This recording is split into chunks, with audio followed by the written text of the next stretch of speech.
Qu'est-ce qu'on mange ce soir? Qu'est-ce qu'on mange ce soir? Ce soir, je propose un repas printanier, des courgettes farcies à la viande hachée et au blé, accompagné d'une salade de fraîcheur, salade crudité, et on finit avec un dessert à la fraise, hyper facile à réaliser, yaourt, fraises à la menthe et céréales. Découvrons le menu ensemble. On va commencer par préparer les courgettes farcies et la farce. Alors j'ai coupé des oignons finement que je fais revenir dans un filet d'huile d'olive dans une poêle anti-adhésif jusqu'à ce qu'il soit translucide. Et entre-temps, on va passer à la préparation des poivrons qu'on va découper de la même manière en petits cubes.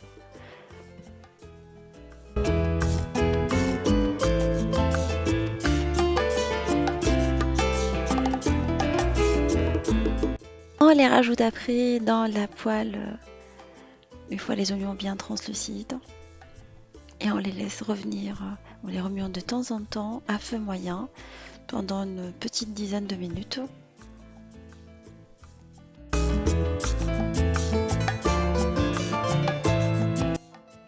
Entre temps, je vais faire cuire le blé. Alors j'ai pris le blé boulgour marque Tipia que je vais faire cuire pendant 12 minutes à feu moyen. Alors il va continuer la cuisson après dans la marmite, on va faire la moitié de la cuisson. J'ai laissé les poivrons et les oignons continuer la cuisson et là je vais rajouter de la viande hachée. Alors j'ai pas pris beaucoup, hein, juste 180 grammes pour toutes les courgettes, ça va suffire. Alors on va émietter la viande comme d'habitude, on les met pour mettre correctement pour éviter d'avoir des paquets. On va après épicer comme d'habitude avec du ras lahanout, du curcuma, du gingembre, piment doux. Comme je vous ai dit, les épices restent au choix, on va saler également. Vous pouvez donner une connotation Tex-Mex à cette farce, comme une petite touche libanaise ou orientale, à vous de voir, ou même indienne si vous aimez ça. On va râper l'ail et la tomate pour faire un coulis de tomate maison, sinon vous pouvez utiliser un coulis de tomate du commerce si vous n'avez pas le temps et vous n'avez pas envie de vous prendre la tête. On rajoute de la tomate râpée, juste un tout petit peu, on va laisser le reste pour la sauce d'accompagnement des courgettes. Alors j'ajoute l'équivalent d'une tomate râpée. Et je vais mettre également du concentré de tomate. Moi j'aime bien faire cette technique là dans les farces, ça les parfume, elles sont moins sèches, elles sont beaucoup plus douces et agréables en bouche. On rajoute également les herbes, alors je vais mettre du persil. Vous pouvez rajouter de la menthe fraîche, ça se marie très très bien avec le blé également. Et en parlant du blé, maintenant il est cuit, je l'ai égoutté et aussitôt je le rajoute dans la marmite ou plutôt dans la poêle de cuisson. Et là je mélange avec la farce. Comme je vous ai dit, il va continuer la cuisson après dans les courgettes. Et je vous donnerai des astuces pour bien réussir les courgettes, éviter qu'elles n'écrasent pendant la cuisson, avoir juste la bonne cuisson pour qu'elles restent fermes et qu'elles soient agréables en bouche également et pas croquantes en fait. Parce qu'on ne sait jamais après comment adapter la cuisson de certains légumes. Là, on met du concentré de tomate, de l'harissa. Si on aime ça, des personnes qui n'aiment pas l'harissa s'obtiendront de le faire. Nous, en tout cas, on aime bien l'harissa dans toutes les préparations. Je rajoute un tout petit peu à chaque fois. De l'harissa tunisienne, franchement, je l'achète à chaque fois et je m'assure toujours d'avoir de l'harissa à la maison pour pas en manquer parce que sinon on trouve que la cuisine n'est pas bonne. Pour le coulis de tomates là où on va faire cuire nos concentrés de tomates, je vais mettre dedans du concentré de tomates. Là, j'ai plus de concentré de tomates maison, j'ai utilisé du commerce. Là, je vais commencer à me préparer des petits coulis de tomates pour le ramadan. Je vais partager avec vous, comme l'année dernière, certains préparatifs. Alors, je rajoute dans la chair de tomate râpée de l'huile d'olive. Il y a déjà de l'ail et j'ai choisi de la parfumer aujourd'hui avec du thym. Je trouve que le thym fait ressortir vraiment le goût de la courgette. On sale un tout petit peu, un peu de poivre et ça suffit, hein, parce que les courgettes étant déjà vraiment bien épicées, je mets que ça. On met un tout petit peu d'eau, en fait l'équivalent de 40 centilitres d'eau, un peu d'aristas si on aime ça, on couvre la marmite et on passe à la préparation des courgettes.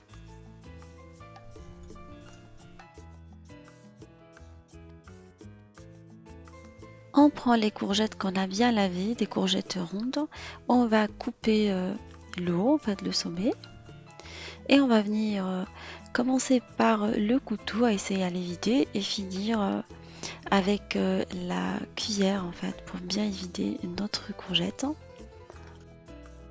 Alors je vous invite à être vraiment délicate pendant que vous faites cette opération, au risque de casser la courgette. Alors vous roulez dans le même sens de la montre pendant que vous le faites. Vous tournez votre main et après, une fois que le trou est bien formé, vous continuez avec la cuillère. La chair récupérée, vous pouvez en faire une soupe en rajoutant d'autres légumes, un peu d'oignon, un peu de navet, vous rajoutez de la carotte, ce que vous aimez, des herbes, et vous la gardez le soir pour faire une petite soupe, un petit potage, bonne ligne. C'est les beaux jours arrivent, du coup, moi j'aime bien les petits potages en ce moment. Il y a des légumes des saisons que j'aime bien manger. Voilà, et vous faites de la même manière jusqu'à ce que vous faites toutes les courgettes. Après, on va venir déposer à l'aide d'une cuillère la farce au niveau des courgettes, bien évidées. Alors, contrairement au riz, là, on va bien charger nos courgettes parce que ça va pas gonfler plus. Moi, je laisse juste un tout petit espace.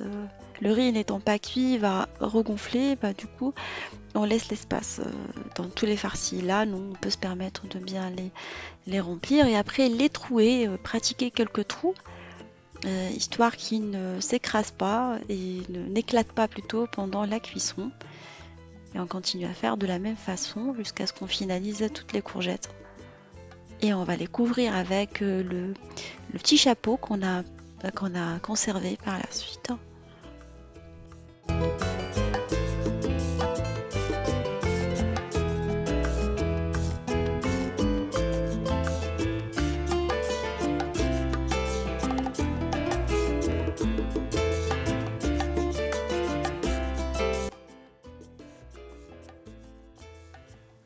Et là, on a bien la tomate qui a bien cuit. Alors on l'a laissé une petite dizaine de minutes jusqu'à ébullition, le temps qu'on vide nos courgettes, qu'on les farcit. Et on va venir déposer nos courgettes dans la sauce. On va couvrir la marmite et la laisser cuire pendant 25 minutes à feu moyen pour bien cuire les courgettes.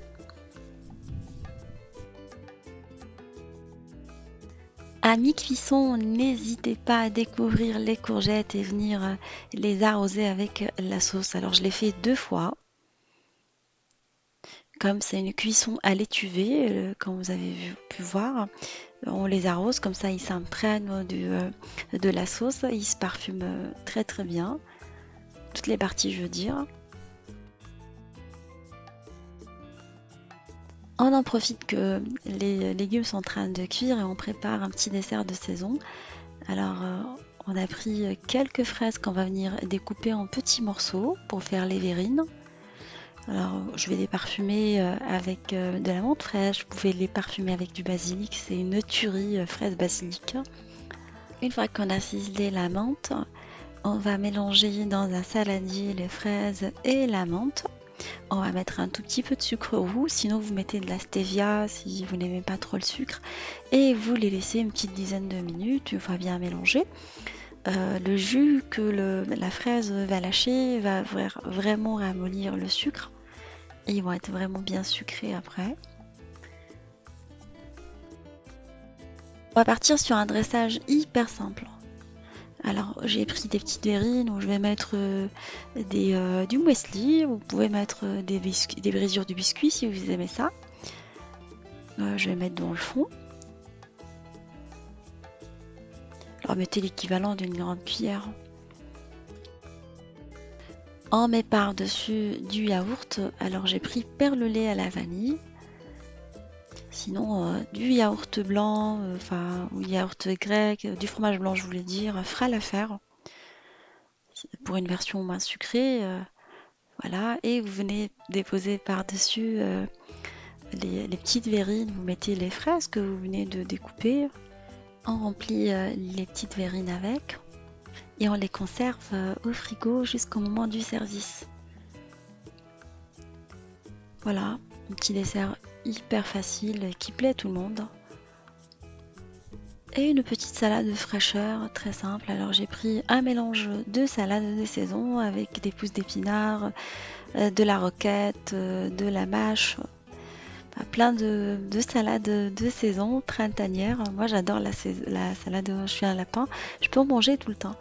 Et j'ai découpé entre-temps des crudités.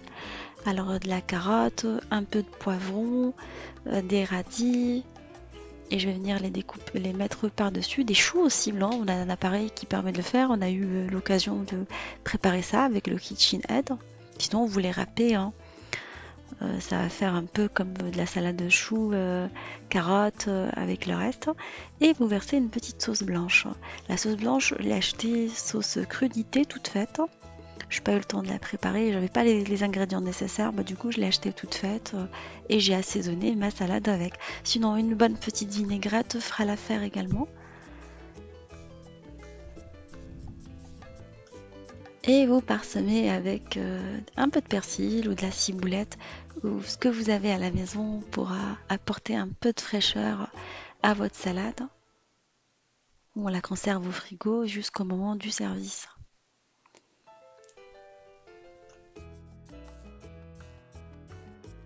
Voilà, ma recette est maintenant prête. Je vais servir les courgettes nappées avec un tout petit peu de sauce tomate et servir le reste dans un récipient ou dans un bocal pour les personnes qui souhaitent avoir plus de sauce tomate pour manger les courgettes avec. J'espère que cette recette vous fera plaisir, elle fera plaisir à vos familles. Je vous fais des gros bisous d'amour et on se retrouve sur la cuisine de Linoucha avec des nouvelles recettes. À nos voyages culinaires et à bientôt!